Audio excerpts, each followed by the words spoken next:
Hey, Algebra 2, Lesson 25, Adding and Subtracting Rational Expressions. Last lesson, we multiplied and divided rational expressions, and today we're going to add and subtract. And what we need to remember is when we're adding or subtracting, our denominators have to be the same for both expressions.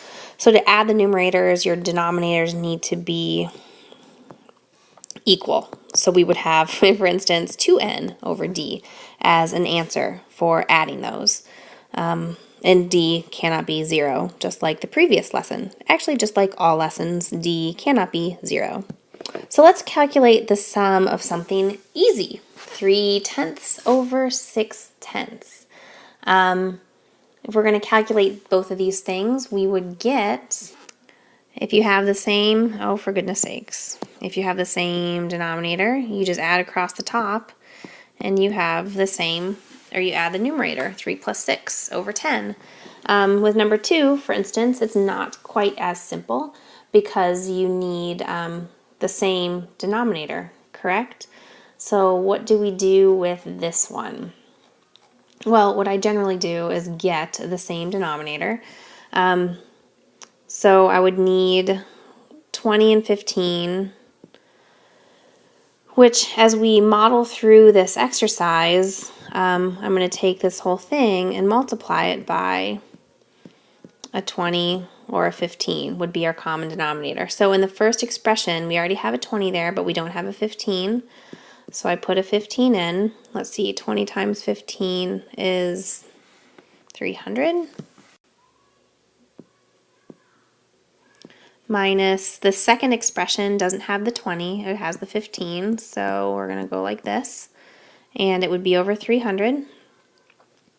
Simplify that. 3 times 15 is 45 minus 80.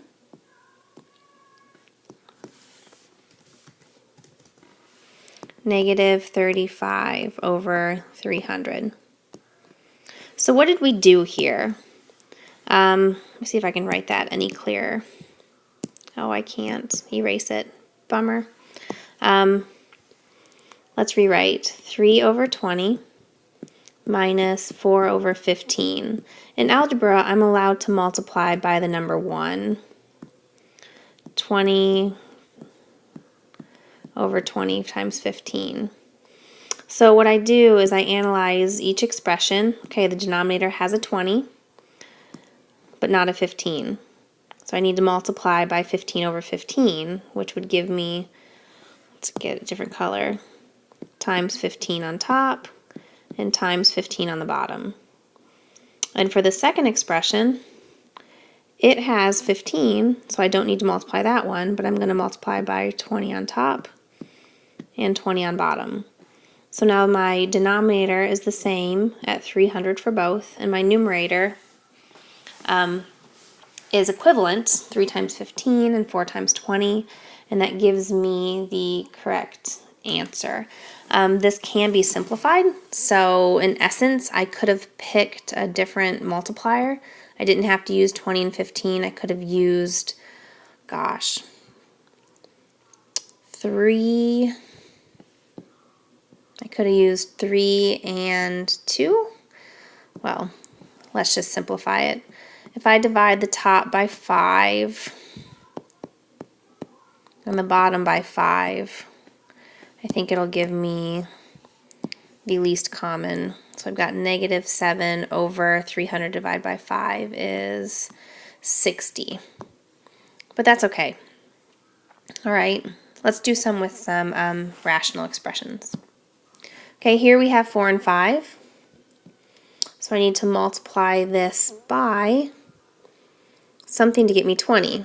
So I'm going to multiply by 4 over 4 or 5 over 5. So for the first expression, I already have the 4 there, so I'm going to multiply the top by 5. That's a pi.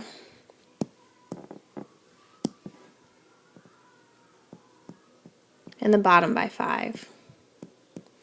And the next expression, I already have the 5 in the denominator, so I'm going to multiply by 4 and 4. Now I can go ahead and add. And that's all going to be over 20. I can't simplify that numerator any further, which is fine. Okay, the next one. If I look at the denominator, what are all the pieces? I have an m and a 2. So I need to multiply this by,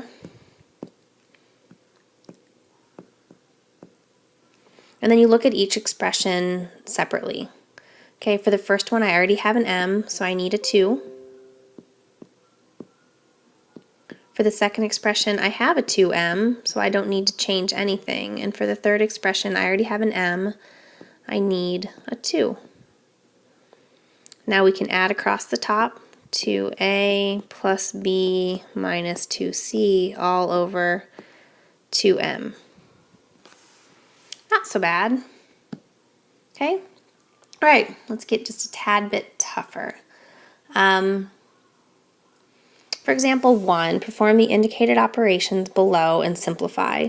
So in the denominator I have a 4 and a 5, so I need it to be a 20. And I'm just going to keep it separate. Oops, that's not right. Got ahead of myself again.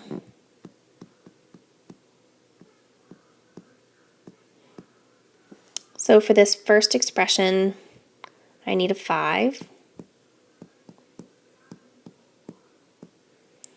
And for the second expression, I need a 4.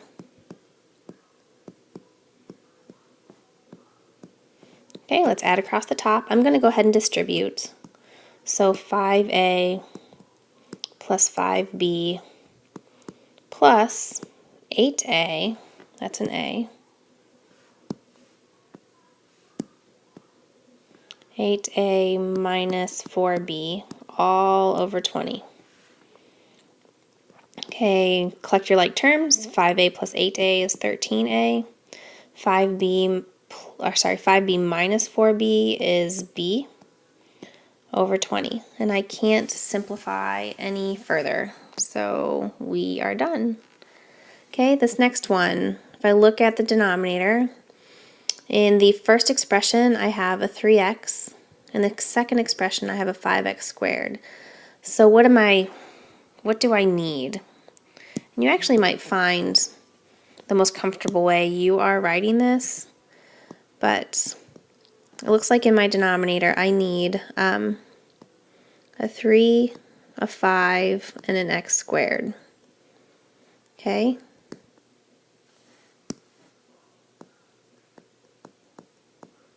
So look at each expression. What's missing? I have a 3 and an x. I need a 5 and another x.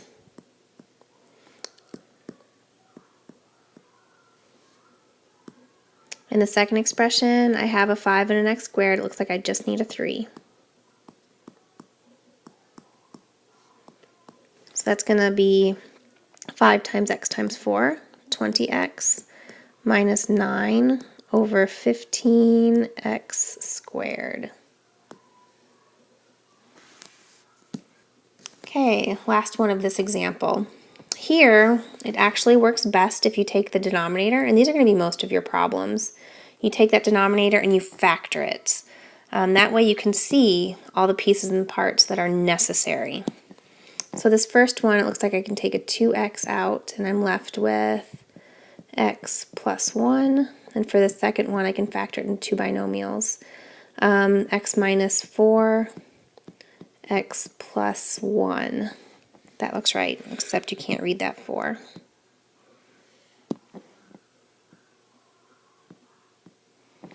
Okay, so let's see. What are all the pieces and the parts that I need? It looks like I need, excuse me, a 2x, an x plus 1, and an x minus 4.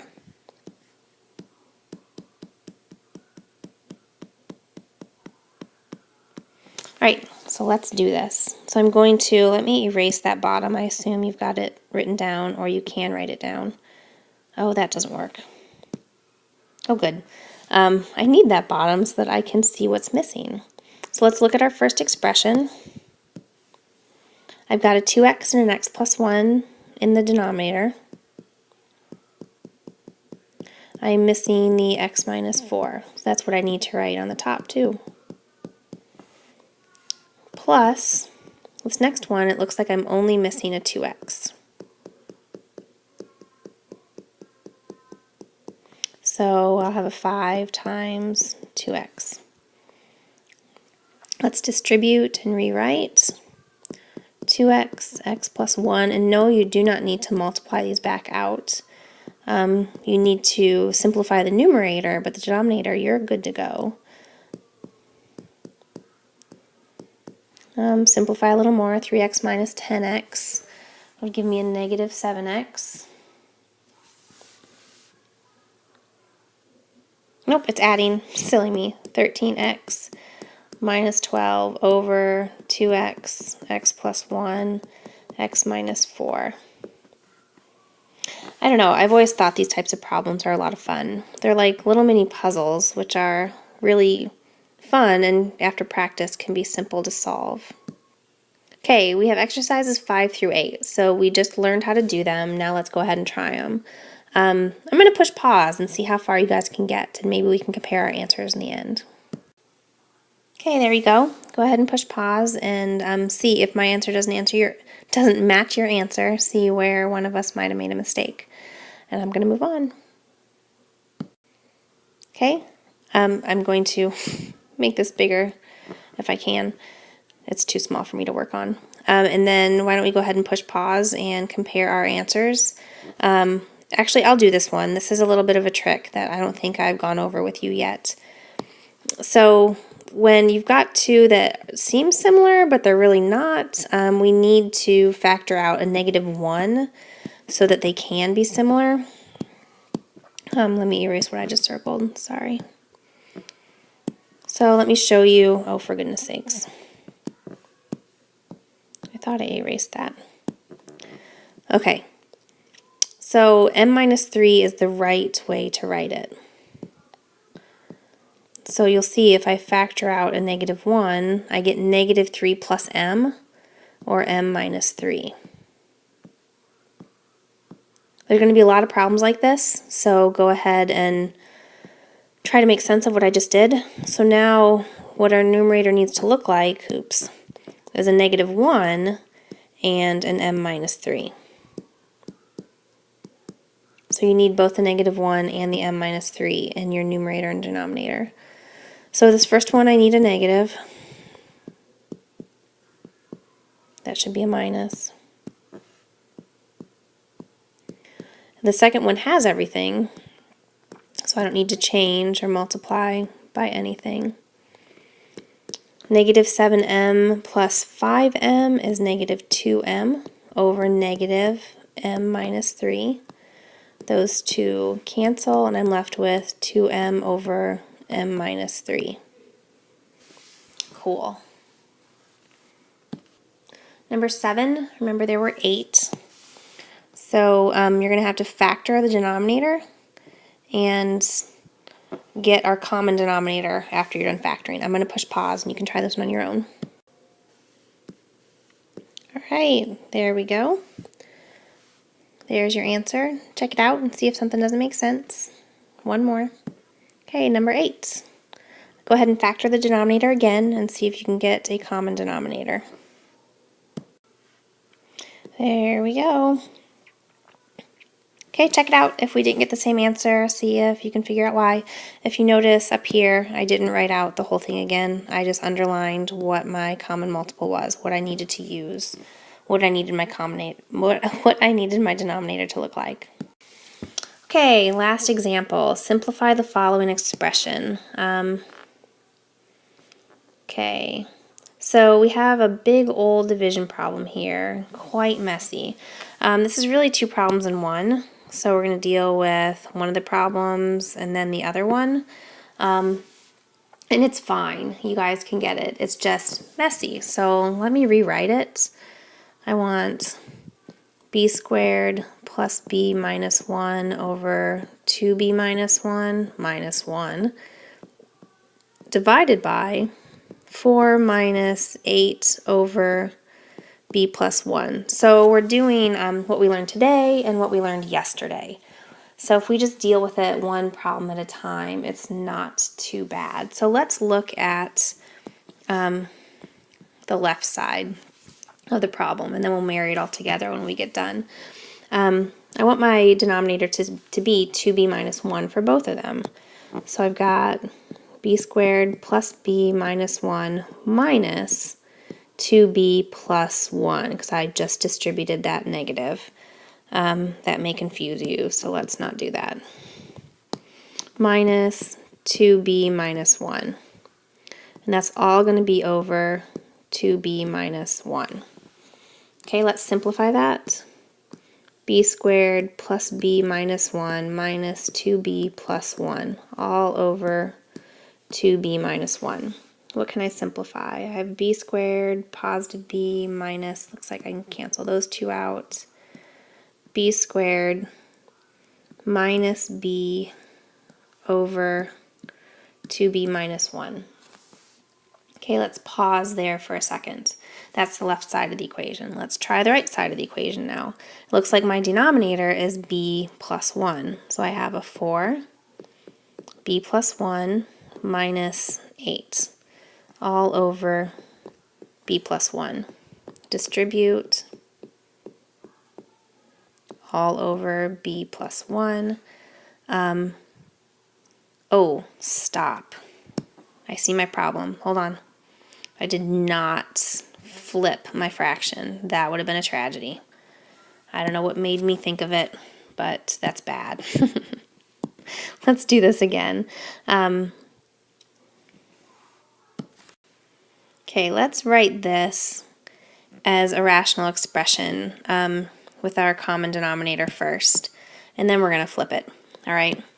So I shouldn't have erased all that. It was actually pretty close. So our common denominator is b plus 1. So 4b plus 1 minus 8 all over b plus 1. Let's simplify. 4b plus 4 minus 8 all over b plus 1. 4b minus 4. Okay, so that's what we're dividing by, but we need to flip that before we start. So what I'm going to do, let's circle this way down here. So that's the numerator. This is my denominator, and I'm going to get a new sheet of paper or a new slide to write all that down with. So you should also have it written down, and we'll meet on the next slide. Okay, let's just verify I didn't change anything. Oop, wait a minute. That should be, oh, no. I can't erase it. This should be multiplication now, since I did take the reciprocal. Let's see if I can factor anything out. Because remember, now that we're multiplying, we always want to factor things so that they are in, so we can divide things out if we'd like to. 2b minus 1 multiplied by b plus 1 over 4b minus 1. It looks like I can divide out the top and the bottom by b minus 1, and I think that is it. So let's multiply through. 4 times 2b minus 1. Oop. Awesome. I hope I didn't confuse you too much in the beginning. I think it was a valid mistake to keep there so that you could learn from it, not just delete it so that you didn't even know I made it. All right, good job today. Last slide. Here's our lesson summary. Go ahead and read through it. You know, we've done everything here. Multiple for the denominator, because we need a common denominator, add or subtract, simplify, etc. Good work today. I hope you had fun.